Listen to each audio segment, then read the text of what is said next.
Hello बच्चों, आज मैं आपको कक्षा 9वीं की स्पष्ट पाठ्य पुस्तक से पाठ दोहे पढ़ाऊंगी, जिसके लेखक हैं कवि हैं रहीम दास जी का जन्म लाहौर पाकिस्तान में 1556 ईस्वी में हुआ था। इनकी रचना है रहीम सतसई, श्रृंगार सतसई, बरवे और अन्य और भी पुस्तकें हैं और इनकी मृत्यु सन 1626 ईस्वी में हुई थी। रहीम दास जी दरबारी संस्कृति के कवि थे और ये अकबर के दरबार में एक हिंदी कवि के रूप में थे। ये अकबर के नवरत्नों में से एक माने जाते हैं, लेकिन इन्होंने बहुत से दोहे, बहुत से छंद और बहुत कुछ लिखा है, लेकिन इनके नीति परक दोहे जो है वो सबसे अधिक प्रसिद्ध हुए हैं। तो आज हम उन नीति परक दोहों के बारे में ही पढ़ रहे हैं। पहला दोहा है, रहीमन निज मन की बिथा, मन ही राखो गोय, सुन अठिले है लोग सब, बाटी न ले है कोय। रहीम दास जी नीति परक दोहे बोलते हैं और नीति की बात ही बताते हैं। तो और ये दरबारी संस्कृति के कवि हैं, इसलिए इन दरबारी संस्कृति के कवि ने रहीम दास जी ने कहा है, रहीमन निज मन की बिथा। बिथा मीन्स अर्थ होता है दुख और कष्ट।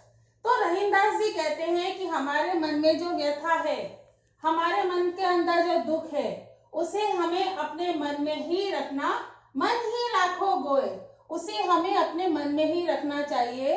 अर्थात अपने मन के दुख, अपने मन की व्यथा कभी भी किसी को नहीं बतानी चाहिए, क्योंकि इसको बताने से कोई भी लाभ नहीं होता है। सुन अठिले है लोग सब, बाटी न ले है कोई। अठिले है यानी हंसना। तो जब आप अपने मन की दुख और व्यथा दूसरे लोगों को बताते हैं, तो दूसरे लोग आपके दुख और व्यथा को सुन तो लेते हैं, और सुनने के बाद कोई भी आपके दुख को ना तो कम कर सकता है, ना बांट सकता है, लेकिन आपके दुख और व्यथा को दूसरों को बता करके हंस सकता है, आपकी मजाक उड़ा सकता है। इसलिए किसी भी व्यक्ति को अपने मन की दुख और व्यथा कभी भी किसी को नहीं बतानी चाहिए। दूसरा दोहा है, रहीमन धागा प्रेम का, मत तोड़ो चटकाए, टूटे से फिर ना मिले, मिले गांठ परी जाए। रहीम दास जी क्या कहते हैं कि रहीमन धागा प्रेम का, जो मनुष्य के अंदर प्रेम की जो भावना है वह धागे के समान कोमल और नाजुक है। मत तोड़ो चटकाए, कि अगर जिस प्रकार धागा पतला नाजुक होता है, उसको तोड़ते ही वो टूट जाता है, तो उसी प्रकार हमारा जो प्रेम है वह भी एक नाजुक और कोमल संबंध है, इसे हमें नहीं तोड़ना चाहिए। टूटे से फिर ना मिले, मिले गांठ पड़ी जाए, कि जिस प्रकार टूटे हुए धागे को पहली बात तो जोड़ा नहीं जा सकता, अगर हम उसे जोड़ते भी हैं तो उसमें गांठ पड़ जाती है। उसी प्रकार प्रेम भी एक ऐसा संबंध है जिसे हमें नहीं तोड़ना चाहिए। अगर हम प्रेम को तोड़ देते हैं तो उसके बाद पहली बात तो वो प्रेम दोबारा उत्पन्न नहीं हो सकता। अगर हम उस प्रेम को दोबारा स्थापित करने का प्रयास भी करते हैं तो उसमें वह अपनत्व की भावना और अपनेपन की भावना नहीं हो पाती है और उसमें खटास पड़ जाती है। अर्थात हमें अपने प्रेम संबंधों का त्याग नहीं करना चाहिए और उसे उसी रूप में अपनाए रखना चाहिए। तीसरा है, एके साधे सब सधे, सब साधे सब जाए, रहीमन मूल ही सींचिबो, फूले फले अघाय। तो रहीम दास जी ने अपने नीति परक दोहों में कहा है, एके साधे सब सधे, यानी एक मनुष्य को एक लक्ष्य की प्राप्ति करनी चाहिए, यानी कि जो उसका मुख्य लक्ष्य है उसे ही प्राप्त करने का प्रयास करना चाहिए। तो जो छोटे छोटे लक्ष्य हैं वह सभी लक्ष्य पूरे हो जाएंगे। तो एके साधे सब सधे, यानी मनुष्य का जो एक मुख्य लक्ष्य है उसे प्राप्त करने का प्रयास करना चाहिए, तो सब आपको प्राप्त हो जाएंगे। सब साधे सब जाए, तो सभी लक्ष्य प्राप्त हो जाएंगे और आपको उनके लिए प्रयास भी नहीं करना पड़ेगा। रहीमन मूल ही सींचिबो, फूले फले अघाय। तो रहीमन दास जी कहते हैं कि जिस प्रकार पेड़ होता है, पेड़ की मूल यानी जड़ हम पेड़ की जड़ में सिंचाई करते हैं तो जो पेड़ है वो हरा भरा हो जाता है, उसमें फूल फल पत्ते सब उग जाते हैं। तो उसी प्रकार जब एक जड़ में पानी देने से पेड़ हरा भरा फल फूल से भरा हुआ हो जाता है, तो इसी प्रकार जो मनुष्य का मुख्य लक्ष्य है परमात्मा की प्राप्ति, अगर व्यक्ति अपने मुख्य लक्ष्य परमात्मा की प्राप्ति को प्राप्त कर लेता है या पूरा कर लेता है, तो उसको सांसारिक जीवन के सभी सुख प्राप्त हो जाते हैं। चौथा, चित्रकूट में रमी रहे रहीमन अवध नरेश, जापर विपदा पड़त है सो आवत यह देश। यहाँ पर कवि रहीमदास जी चित्रकूट का वर्णन कर रहे हैं और वह चित्रकूट का वर्णन करते हुए कहते हैं कि चित्रकूट एक अत्यंत ही सुंदर मनमोहक स्थान है जहाँ व्यक्ति को मन की शांति प्राप्त होती है। तो चित्रकूट में रमी रहे, तो जब व्यक्ति को मन की शांति चाहिए हो तो वह चित्रकूट में जाकर के निवास करता है। रहीमन अवध नरेश, इसीलिए अवध के नरेश राम भगवान वह भी चित्रकूट में जाकर के ही मन की शांति प्राप्त करने के लिए रहे। जापर विपदा पड़त है सो आवत यह देश, जब किसी भी व्यक्ति पर कोई विपदा आती है, कोई आपदा आती है, तो वह उस स्थान पर जाने का प्रयास करता है जहां पर उसको मन की शांति प्राप्त हो। तो चित्रकूट एक ऐसा स्थान है जहां पर मन की शांति प्राप्त हो सकती है। तो जिसको भी कोई परेशानी होती है या जिसको भी कोई संकट आता है, चाहे वो भगवान राम ही क्यों ना हो, वह जाकर के चित्रकूट में निवास करता है। तो इस दोहे में उन्होंने चित्रकूट के मन भावन स्थल का वर्णन किया है।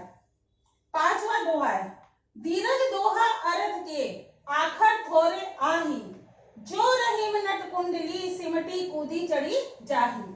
धीरज दोहा अर्थ के, रहीमदास जी कहते हैं कि दोहा हो या छंद हो, इनमें शब्द बहुत कम होते हैं लेकिन अर्थ बहुत अधिक होते हैं। तो धीरज दोहा अर्थ के आखर थोरे आही, लेकिन जो दोहे और छंद में शब्द बड़े बहुत कम हो लेकिन उसके जो अर्थ होते हैं, उसका जो भाव होता है वह बहुत अधिक होता है।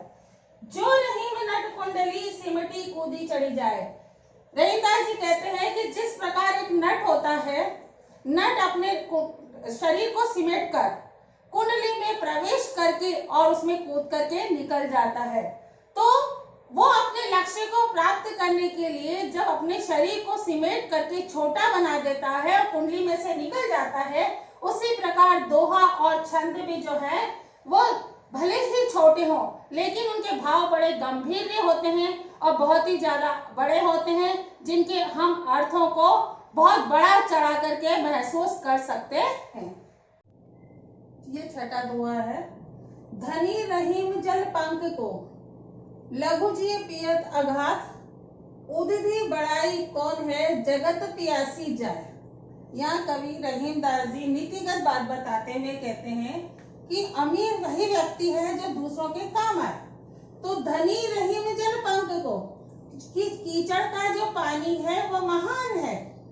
लघु जी पियत अघात, अघात यानी उनका तृप्त होते हैं, पेट भरता है, कि उसका पानी पी करके जो छोटे जीव जंतु हैं वह तृप्त हो जाते हैं। उदधि बड़ाई कौन है जगत पियासी जाए, कि समुद्र की बड़ा होते हुए, समुद्र में बड़प्पन होते हुए, समुद्र में महानता होते हुए भी उसका कोई फायदा नहीं है, क्योंकि उसका पानी कोई भी पीकर अपनी प्यास नहीं बुझा सकता। अर्थात कहने का तात्पर्य है कि संसार में जो समुद्र बड़ा है, महान है, लेकिन उसके पास जाकर भी व्यक्ति प्यासा ही वापस लौटता है और वह तृप्त नहीं होता है। और कीचड़ का पानी जो है, कीचड़ के पानी के छोटे जीव जंतु भी अपनी प्यास बुझाते हैं। इसलिए संसार में छोटा और बड़े का महत्व नहीं है, संसार में उसी का महत्व है जो दूसरों के काम आता है। सातवां दोहा है, नाद रीझी तन देत मृग, नरधन हैत समेत, ते रहीम पशु से अधिक, रीझे हो कछु न देत। यहाँ पर कवि क्या कहते हैं, नाद, नाद एक आवाज होती है, रीझना यानी आकर्षित होना, कि एक नाद, एक आवाज से रीझ कर यानी प्रसन्न होकर के मृग अपना शरीर देने के लिए उसके पीछे भागता है। निर्धन है तो समेत, और मनुष्य जो है वो संपत्ति को समेटने के लिए उसके पीछे भागता है। ते रहे हो पशु से अधिक, रीझे हो कछु न दे।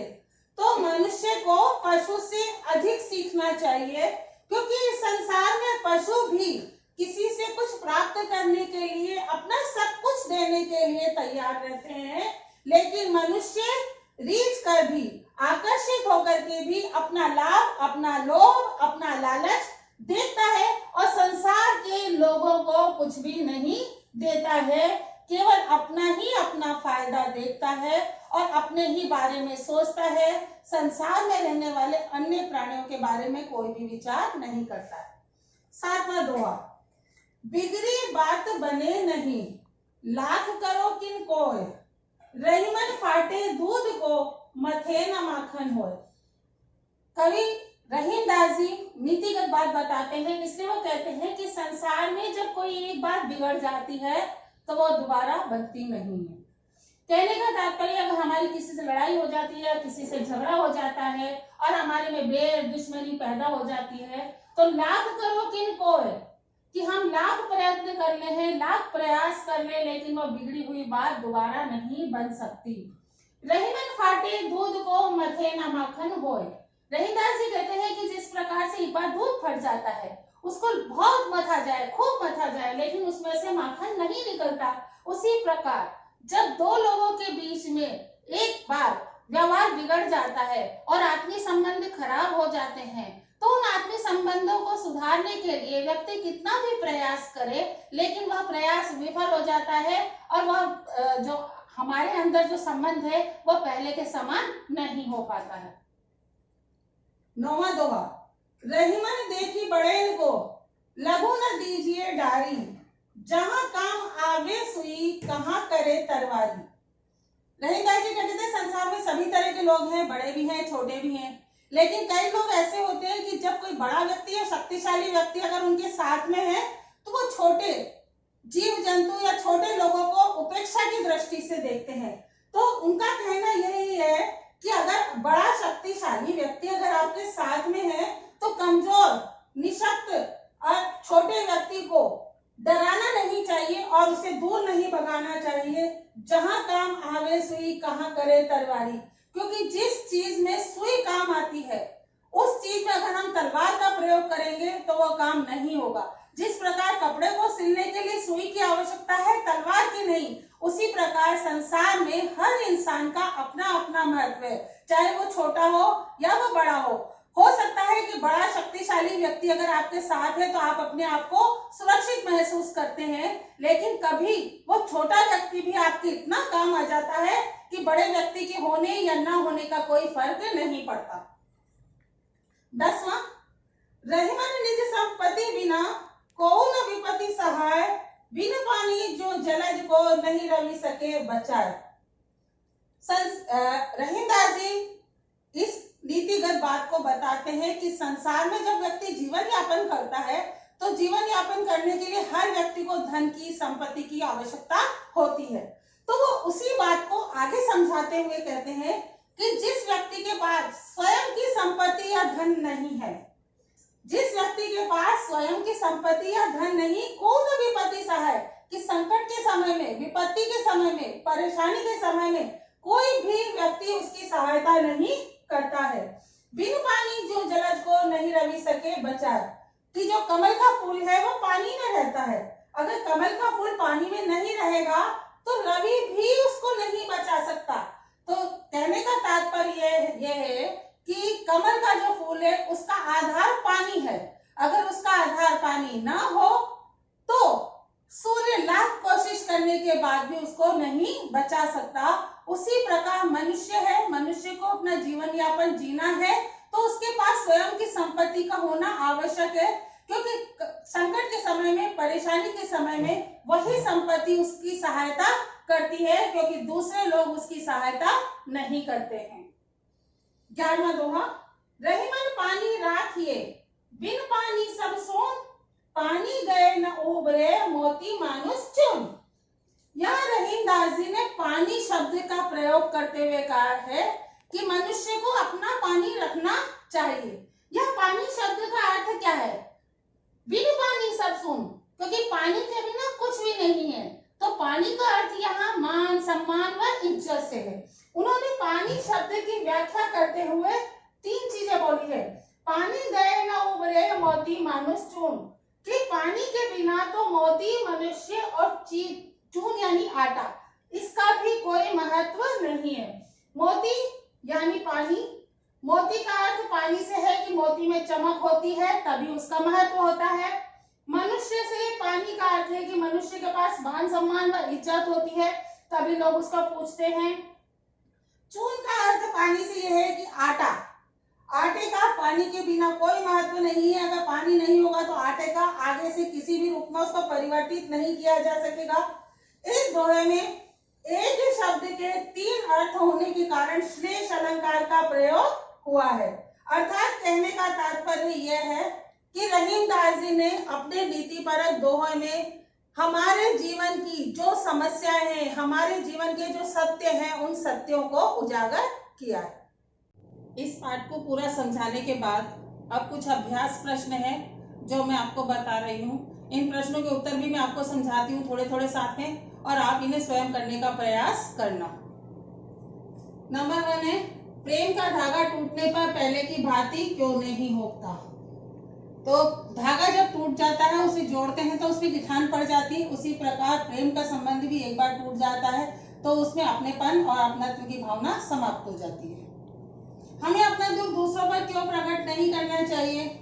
हमें अपना दुख अपने तक ही सीमित रखना चाहिए, दूसरों को नहीं बताना चाहिए, क्योंकि दूसरा आपका दुख को बांट तो नहीं सकता, लेकिन सुनकर के हंस सकता है, आपकी हंसी उड़ा सकता है और दूसरों के सामने आपकी इज्जत को कम कर सकता है। तीसरा, रहीम ने सागर की अपेक्षा पंख जल को धन्य क्यों कहा है? रहीम ने सागर की अपेक्षा पंख जल को धन्य इसलिए कहा है कि कीचड़ के पानी में छोटे छोटे जीव जंतु अपनी प्यास बुझा लेते हैं, लेकिन सागर में बड़प्पन होते हुए, महानता होते हुए भी प्राणी इसके पास जाने के बाद भी वापस प्यासा ही लौटता है और समुद्र किसी की प्यास नहीं बुझा सकता। एक को साधने से सब कैसे सध जाते हैं? जब मनुष्य अपना जो महत्वपूर्ण लक्ष्य है अगर उसको प्राप्त कर लेता है तो दूसरे जो उसके लक्ष्य है वो अपने आप ही पूरे हो जाते हैं। जैसे पेड़ की जड़ में हम पानी देते हैं, सिंचाई करते हैं तो पेड़ फल फूल जाता है, उसमें हरे भरे पौधे और फल फूल लग जाते हैं। उसी प्रकार मुख्य लक्ष्य परमात्मा की प्राप्ति अगर आपको हो जाती है तो अन्य लक्ष्य आपके पूरे हो जाते हैं। अवध नरेश को चित्रकूट क्यों जाना पड़ा? चित्रकूट एक ऐसा मनोरम स्थल है जहाँ शांति ही शांति है। तो व्यक्ति अपनी आपदा के समय में, संकट के समय में चित्रकूट में जाकर के निवास करता है। तो जब भगवान राम को वनवास मिला तो उन्होंने भी अपने समय को चित्रकूट में जाकर के बिताया। नट किस कला में सिद्ध होने के कारण ऊपर चढ़ जाता है? नट कुंडलिनी शक्ति के कारण ऊपर चढ़ जाता है। मोती मानुष चून के संदर्भ में पानी के महत्व को स्पष्ट कीजिए। मोती का अर्थ पानी के लिए चमक है, मनुष्य के लिए पानी का अर्थ आत्मसम्मान व इज्जत है, और चून के लिए पानी का महत्व यह है कि चून आटा, पानी के बिना उसका कोई कार्य नहीं हो सकता। इस प्रकार ये प्रश्न मैंने आपको दिए हैं, इन प्रश्नों को आप स्वयं करें और इसके अलावा अन्य पाठ की व्याख्या को भी करने का प्रयास करें। और अगर आपको कुछ समझ में नहीं आता है तो कमेंट्स बॉक्स में लिख करके आप पूछ सकते हैं। और अगर ये मेरी वीडियो आपको पसंद आई हो तो इसे लाइक करें और मेरे चैनल को सब्सक्राइब करें।